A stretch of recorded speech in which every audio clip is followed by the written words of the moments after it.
অসমৰ ৰাজনীতি সদায় নাটকীয়, কিন্তু শেহতীয়াকৈ অসমত এটা নাম বিশেষভাৱে চৰ্চিত হৈছে, গৌৰৱ গগৈ।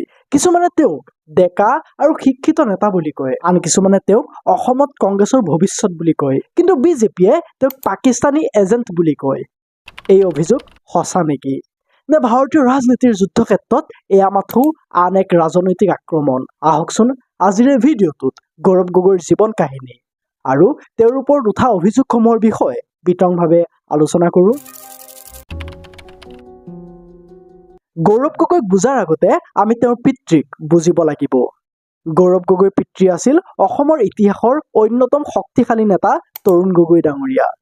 তেওঁ 2001 চনৰ পৰা 2016 চনলৈ একেৰাহে 3টা কাৰ্যকাল অসমৰ মুখ্যমন্ত্ৰী হিচাপে কাৰ্যনিৰ্বাহ কৰিছিল। তেওঁৰ নেতৃত্বতে অসমত উগ্ৰপন্থীৰ উৎপাত হ্ৰাস পাইছিল, অসমৰ আন্তঃগাঁথনিৰ উন্নয়ন হৈছিল আৰু অসমত কংগ্ৰেছ দল ৰাজনৈতিকভাৱে প্ৰভাৱশালী হৈ পৰিছিল। তৰুণ গগৈ ডাঙৰীয়াই অসমত ৰাজনৈতিক স্থিতিশীলতা আনিছিল। তেওঁৰ পুত্ৰ হিচাপে ৰাজনীতিত যোগদান কৰাটোৱে গৌৰৱ গগৈৰ বাবে এফালে যদি সহজ আছিল, আনফালে আকৌ মানুহৰ তেওঁৰ ওপৰত যথেষ্ট এক্সপেক্টেশ্যন আছিল। আৰু ইয়াৰ পৰাই গৌৰৱ গগৈৰ কাহিনী আৰম্ভ হয়। বহু পৰম্পৰাগত ৰাজনীতিবিদতকৈ গৌৰৱ গগৈৰ জীৱনটো অলপ সুকীয়া আছিল। তেওঁৰ লালন পালন প্ৰায় বিদেশতে বুলি ধৰিব পাৰি। তেওঁ বিদেশত পঢ়ি আছিল। পঢ়া হোৱাৰ পিছত তেওঁ বহুতো সমাজ কল্যাণ NGOৰ সৈতে কাম কৰিছিল।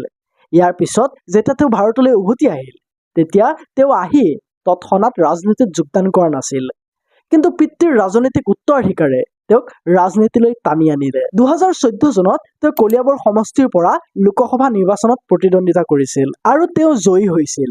সেই মুহূৰ্ততে বহুতে ক'লে, এয়া কেৱল গৌৰৱ গগৈৰ জয় নহয়, এয়া তৰুণ গগৈৰ ৰাজনৈতিক উত্তৰাধিকাৰৰ ধাৰাবাহিকতা। ভাৰতীয় জাতীয় কংগ্ৰেছৰ ভিতৰত গৌৰৱ গগৈ খন্তেকতে দলটোৰ অন্যতম যুৱমুখ হৈ পৰিল। তেওঁ সাৱলীল ইংৰাজী আৰু হিন্দী কয় আৰু সংসদীয় বিতৰ্কৰ সময়ত তেওঁ প্ৰায়ে চৰকাৰক আক্ৰমণ কৰিছিল। ইয়াৰ বাবে তেওঁক পিছলৈ লোকসভাত ডেপুটি লিডাৰ অফ কংগ্ৰেছ হিচাপে নিযুক্তি দিয়া হয়। বহুতে বিশ্বাস কৰিছিল যে গৌৰৱ গগৈ ভাৰতৰ ভিতৰতে এজন অন্যতম প্ৰভাৱশালী নেতা হ'ব, কিন্তু ৰাজনীতি ইমান সৰল নহয়। কাৰণ তেওঁ যেতিয়া ৰাজনীতিত গ্ৰ' কৰি আছিল, তেওঁৰ সমান্তৰালকৈ বিপৰীত ফালে আন এজন নেতাৰো জনপ্ৰিয়তা বাঢ়ি গৈ আছিল। মানে এইখিনি সময়তে মাননীয় হিমন্ত বিশ্ব শৰ্মাই কংগ্ৰেছ দল ত্যাগ কৰি ভাৰতীয় জনতা পাৰ্টীত যোগদান কৰে।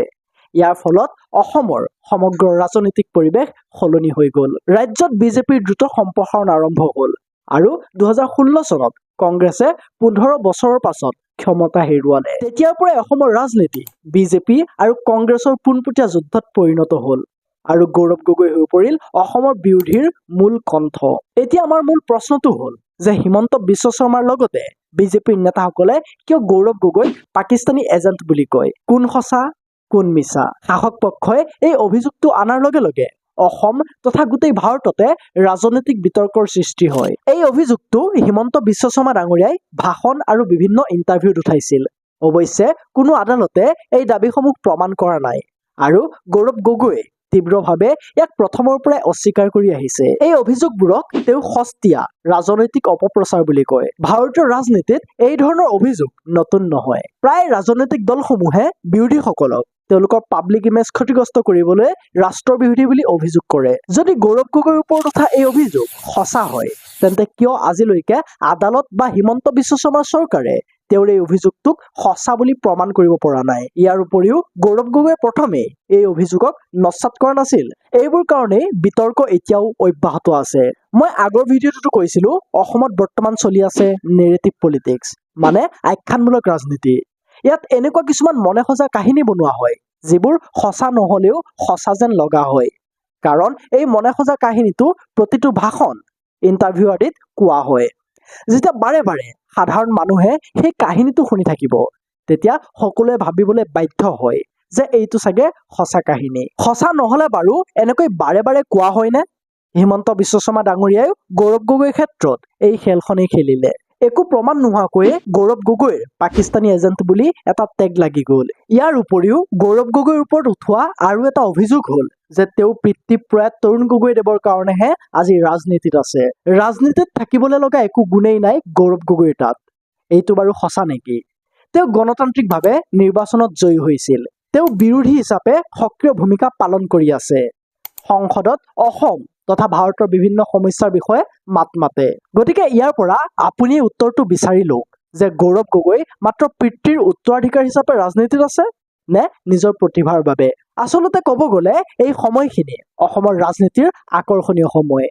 হিমন্ত বিশ্ব শৰ্মাৰ অধীনত অসমত এতিয়া বিজেপি অতি শক্তিশালী। আনফালে ইমান বছৰে অসমত শাসন চলোৱা কংগ্ৰেছে নিজৰ প্ৰভাৱ পুনৰ নিৰ্মাণৰ চেষ্টা চলাই আছে। এই যুদ্ধখনত গৌৰৱ গগৈৰ দৰে নেতাৰ ভূমিকা গুৰুত্বপূৰ্ণ।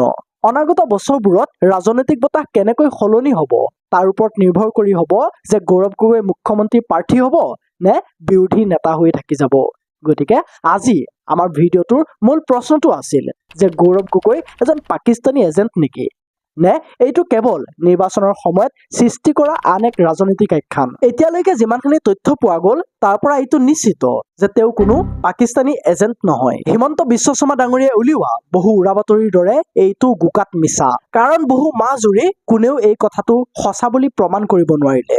ৰাজনীতিত অভিযোগ উঠোৱাটো তেনেই সহজ, গতিকে ইয়াত অভিযোগ প্ৰত্যাভিযোগ চলি থাকিব। কিন্তু আপুনি সতৰ্ক হ'ব লাগিব যে এইবোৰৰ কাৰণে যাতে আপোনাৰ ব্যক্তিগত জীৱনত একো প্ৰভাৱ নপৰে। That's it for today। এইবাৰৰ নিৰ্বাচনৰ বিষয়ে আপোনাৰ মতামত কমেণ্ট ছেকশ্যনত জনাব পাৰে। লগতে এই চেনেলটো ছাবস্ক্ৰাইব কৰি ল'বচোন, তেতিয়া আপুনি এনেকুৱা নতুন নতুন ভিডিঅ' চাই থাকিব পাৰিব। এই ভিডিঅ'টো শেষলৈকে চোৱাৰ বাবে আপোনাক বহুত বহুত ধন্যবাদ। লগ পাম এটা নতুন ভিডিঅ'ৰ সৈতে। জয় আই অসম।